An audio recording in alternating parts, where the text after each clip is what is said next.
Hello everyone. So today we are going to discuss about topic named factor modifying drug action. Now we have already seen different factors in different aspects of pharmacokinetic. We have seen factors affecting absorptions, factors affecting bioavailability. Now we are talking about factors modifying drug actions. Which are the different factors overall in general which modifies the drug actions? There are many, and let's start with one important, that is body size. And we have seen, if I give you a clinical example, a patient was there, he was prescribed an antibiotic called as amoxicillin and clavulanic acid, and for the skin infections. And after 5 days of complete treatment, even his skin infection was not resolved. So he came back to the doctor, and then the doctor decided to give medications according to his weight. He was overweight and he had a large body surface area. So that is why it is important to individualize those in those specific cases of overweight or underweight. So that is why body size is very important. And now the doctor has changed the dose medication, he increased the dose medications, and the patient responded very well. So that is why body size plays an important role in individualizing a dose. So body weight and body surface area, these are the two parameters on which we can decide or individualize the dose. Body surface area, it becomes very difficult in adults, but body weight comparatively easy. So depending upon the body weight, we can individualize the dose with this kind of formulas. So yes, body size do affects the response of a drug, and that is why it is very important to give drugs according to body size.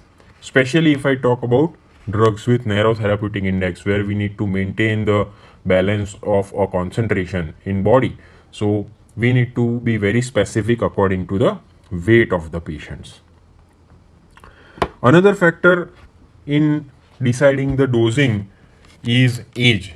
Age having its very important role in response of a drug. And especially we are having extreme ages. We are having pediatric populations and a geriatric population or a old age populations. So it's very important to individualize doses because the physiological function changes with advancing the age. Even at the earlier age or in the infant levels, the physiological function of a body differs from adult. So that is why it is very important to individualize dose according to the age. Now, if we see about pediatric patients, there are two formulas, Young's formula and Dilling's formula, which has been given in different books. And with that kind of formula, we can decide the child doses. So this is how these are the different formulas, and on which basis we can individualize a dose. Now, what is significance of dosing in newborn? As we have already discussed, the physiology in newborn is different. So newborn has low glomerular filtration rate and tubular transport is very mature. So that is why drugs which gets excreted through kidney, especially glomerular filtration, remains in the body for longer time. For an example, drugs like penicillin and gentamicin antibiotics. So these antibiotics remain in child's body for longer time, prolonged by 3 to 5 times. And that is very important clinically. So that is why in those cases, in newborns, the dose of these antibiotics are very important. One more thing is hepatic metabolism. The infants or the newborn having inadequate metabolism of drugs, and that is why drug takes longer time to get metabolized or sometimes cannot metabolize. So drug remains in the body for longer time, and that increases the chances of toxicity of a drugs. An example of that is gray baby syndrome. So chloramphenicol is an antibiotic which is associated and quite famous with this kind of gray baby syndrome, where the baby becomes, if we introduce this chloramphenicol in earlier ages, then baby becomes cyanosed, baby becomes vomited, respiratory rate increases, and it can be fatal. So that is called as gray baby syndrome. We'll discuss in detail in that antibiotic section, but let's take an example that this kind of drugs need to be monitored and given in a specific dosage in a newborn. Even newborns are very prone to develop a kernicterus, which is what is kernicterus? Kernicterus is basically accumulation of bilirubin, especially in brain. So there are high chances that brain accumulates this bilirubin, and it's very dangerous form of mortality, that is kernicterus. So it is very important to give the drug according to, and not increase the level of bilirubin in newborns. Baby skins are very thin, where the baby is having very skin thin, so the absorption through the skin increases. So transdermal absorption is very fast through the skin of baby. Even rectal absorption is absolutely fast. So we can take advantage of these things, and we can give per rectal drugs like diazepam. In case of febrile convulsion, if patients having febrile convulsions, we can give per rectal diazepam or rectal suppositories of paracetamol also in case of some fever.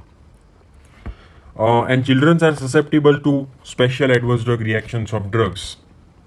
So these are some of the examples or physiological alteration that happens in the body of children's. Now what happens in elderly?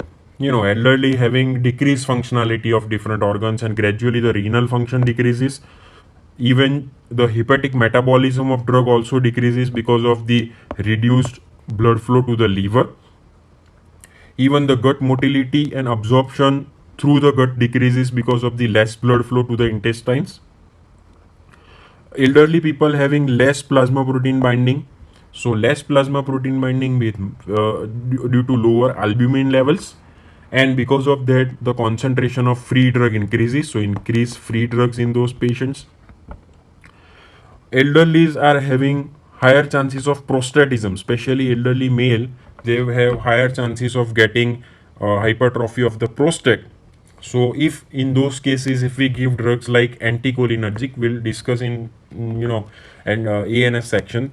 So this anticholinergic drugs having propensity of producing retention of urine gets retained.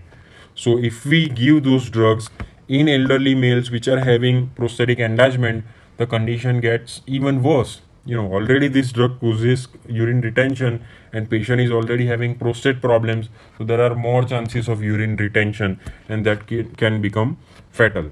So bladder voiding difficulty increases in those patients. Even elderly patients are taking medications. Elderly patients have a high chance of getting diabetes mellitus. They are already in treatment of hypertension. Already they have a sometimes problem of thyroid disorders. So there are many problems or medications that is been going on in elderly patients. So there are high chances of drug interactions. So drug interaction chances are very high, and because of that the adverse drug reaction chances are very high. So that is how the age takes an important part in deciding the dose and the response of a drug. Gender is one more factor. Male and female genders are very important. Now if we see generally, is there any difference of drug response in male and female? Yes, there are some instances where their response is different depending upon the gender, especially some adverse drug reactions. Some adverse drug reactions can happen in males, some happens exclusively in females. So let's see about that. Generally female have a smaller body size comparative to males, so obviously they need to have a low dose exposure. Some drugs interferes with sexual functions more in males but not in females. As I told you earlier, some drugs having those side effects which alters the sexual function, especially in males and not in females. Some adverse drug reactions like gynecomastia, where increased breast enlargement which is been seen in males only, not in females, or loss of libido or loss of interest in sexual act, that is more in males. So these are advantages whereas specific to gender. And we need also to consider the pregnancy part. Obviously female, so we need to always ask the history about pregnancy or any other medication which has been going on in pregnancy, because pregnancy is associated with lot of physiological changes and that eventually decides the dose response. For an example, in pregnancy, gastrointestinal motility is reduced, so there is delay absorption of orally administered drugs, so absorption is delayed. In pregnancy, plasma albumin level decreases, but another protein, that is alpha 1 acid glycoprotein, increases. So drugs which bounds to albumin, their free fraction increases, and more chances of drugs with bind with albumin of having an adverse drug reactions. So because of less albumin, more free drug increases in a blood that binds with albumin, and more chances of adverse drug reactions. Renal blood flow increases, so polar drugs get faster eliminated from the body, so you need to change the dose accordingly. Microsomal enzymes undergoes inductions, so high metabolism of drugs, the drugs metabolism gets faster, so you need to change the dose accordingly and the duration. So these are the changes which are gender specifics, and the responses are gender specific, and that is why you need to keep those things in mind, and then you need to decide the dose of a drug. Species and race also plays an important role in deciding the dose. Let's talk about animals, because in pharmacology there are lot many animal studies which has been done and going on. So let's take an example. Rabbits which is used in experimentations. So rabbits are resistant to atropine drug. Atropine won't act in rabbit, they have that resistance. Rats and mice are resistant to digitalis, which is being a cardiovascular drug. So rats and mice are resistant to digitalis. Rat is more sensitive to curare drug than the cat, which is muscle relaxant drug. So these were some of the examples you can remember as far as animal is concerned. These are some animal specificity or the characteristics you can take for an example. What about humans? Yes, human races and species, also have that different responses. For an example, blacks, they requires higher, and the Mongolians require lower concentration of atropine and ephedrine to dilate the pupil. So black requires higher concentrations of atropines, and Mongols require lower concentration of atropine to dilate the pupil. One more example is Afro-Caribbeans. So this in those Afro-Caribbeans, the antihypertensive drug response is less, especially the drug is beta blocker. So beta blocker is a kind of a drug which is being used in hypertensive medications, and the response is comparatively lower in Afro-Caribbeans. Chloramphenicol, an antibiotic, produces aplastic anemia, and there are few cases of chloramphenicol induced aplastic anemia in West. So in Western side there are very little cases that are associated with chloramphenicol and aplastic anemia comparative to Eastern side of the world. One more drug example is quinidochlor.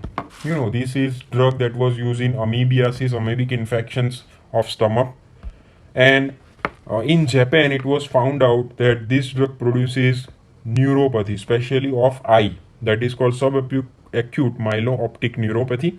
So optic neuropathy was extremely common with this drug. It was found in Japan, but not a single report was there from India. So these are the drug responses or adverse drug reactions which differs according to species and race. Genetic factors. So genetic takes an important role deciding the dose. Now here two terminology we need to understand first. What is pharmacogenetics and what is pharmacogenomics? Let's first talk about pharmacogenetics. Now we'll discuss about this pharmacogenetic in few seconds. Pharmacogenetic means it's a variability of drug response depending upon the genetic changes. So depending upon the genetic changes, there is a decrease or increase in the drug response which has been seen, and this study is known as pharmacogenetics. And utilizing these pharmacogenetic concepts, making a gene model of individual patients, and then deciding a drug for that individual patient, that is pharmacogenomics. pharmacogenomics, where this genetic information takes an important role in deciding a drug for their patients. So, pharmacogenetics is the study which mainly deals with decreased responses or changes in the responses depending upon the genetic changes, and utilizing those pharmacogenetic informations and deciding a drug for the patients with that genetic changes is pharmacogenomics. So we are going into the details about this pharmacogenetic variations, means genetic changes which affects the drug response. So we are seeing different examples. Now, right now I can understand that we have not gone into the individual chapters, so it will become very difficult for you to understand these things, but still I'll try and explain as much as possible. These are the examples of pharmacogenetic variations. Let's take first example. Atypical pseudocholinesterase results in prolonged succinylcholine apnea. Means here the succinylcholine is a drug which is being used as muscle relaxant. It has been used as a muscle relaxant to relax the muscle in operations, and during that muscle relaxant phase we are using artificial respirations to counter the apnea, because our respiratory muscle is been relaxed, so we are using artificial respiratory system to counter that thing during the operations. But what happens usually, the succinylcholine's duration of action is very short. It's having very short duration of action, this succinylcholine. But sometimes there are some patients in which there are some genetic changes. For an example, patients who are having atypical pseudocholinesterase. Normally this succinylcholine is metabolized by cholinesterase enzymes. But in some patients there are some atypical pseudocholinesterase enzyme. So atypical enzyme is there, and because of that this enzyme cannot metabolize this succinylcholine as fast as possible.